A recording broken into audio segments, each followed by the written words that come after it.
the moderator has asked me to go slow because others are joining. So what I will do is I will talk a little bit about the agenda for just a moment. I will spend a little more time on that than I usually would to give others a time to join on, and then I will go ahead. All right.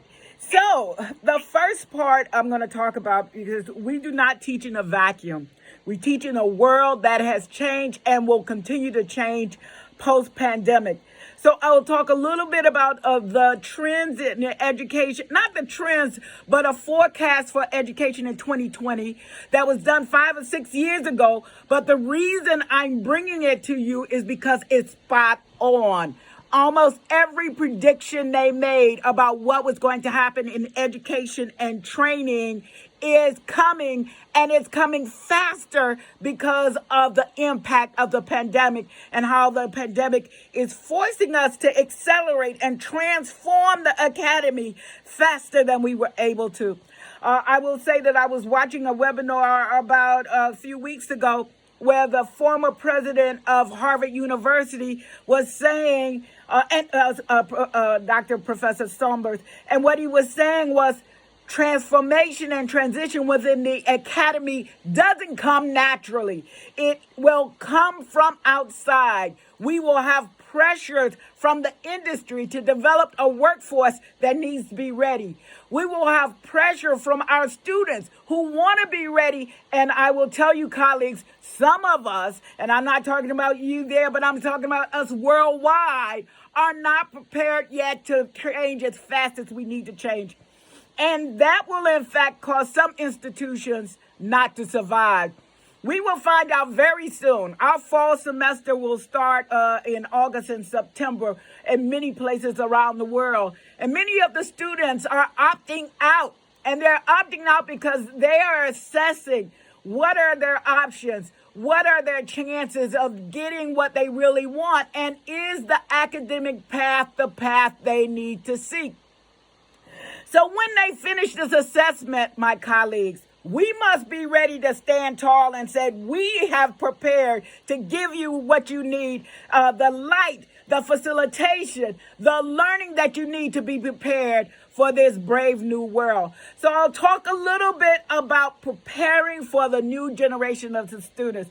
The students are not like I was, who is just waiting for my instructor to pour information into me. The students will come to you as co-collaborators and share with you some of the information they want and they need. And I'm talking about every level of student.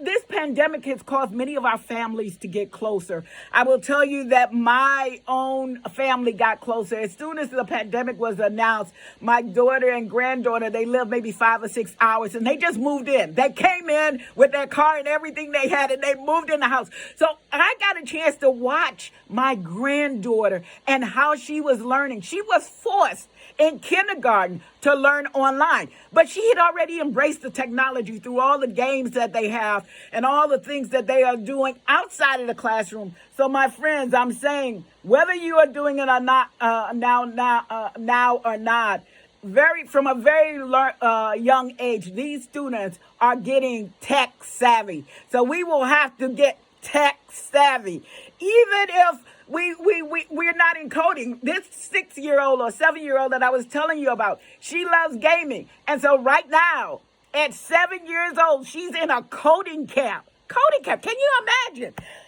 I wouldn't even know how to handle that, but it's because it's something that they want to learn more faster. So we have to get with them if we're going to help them prepare. We don't have to know how to code necessarily, but we have to know how to embrace their love for the learning of what they desire. So I'll talk a little bit about how to prepare the new students in the new economy. The basis and the heart and the soul of this talk I'm giving to you today, my friends, is to inspire a love of learning. If the students really love to learn, you won't have to work so hard. They will push you. They will push themselves. If they see in you your love of your discipline, if they see in you your love of your craft of teaching, that will inspire and motivate them to want to do more. So if you don't remember anything from this time that I spend with you, be passionate about what you do, because that passion is transparent and it will come through.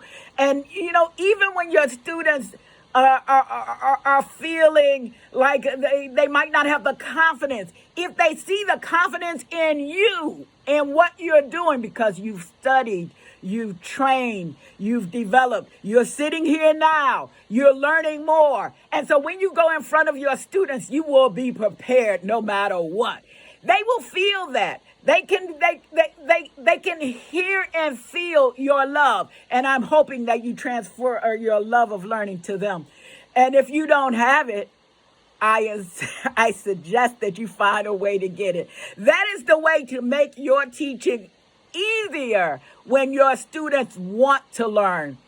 All right, and the last section I will spend on developing ecosystems of a lifetime of learning and global collaborations. There was a time before when you did your craft and that was it. There was no more needed. When they taught us how to become PhDs in our discipline, it was about the research. And many, I'm not saying anybody sitting in the seats now, but many, once they got that PhD degree, they never did continue the learning. And so, honestly, some of the information becomes stale. And I will tell you, the new student that I just told you about, they can smell, they can smell old learning.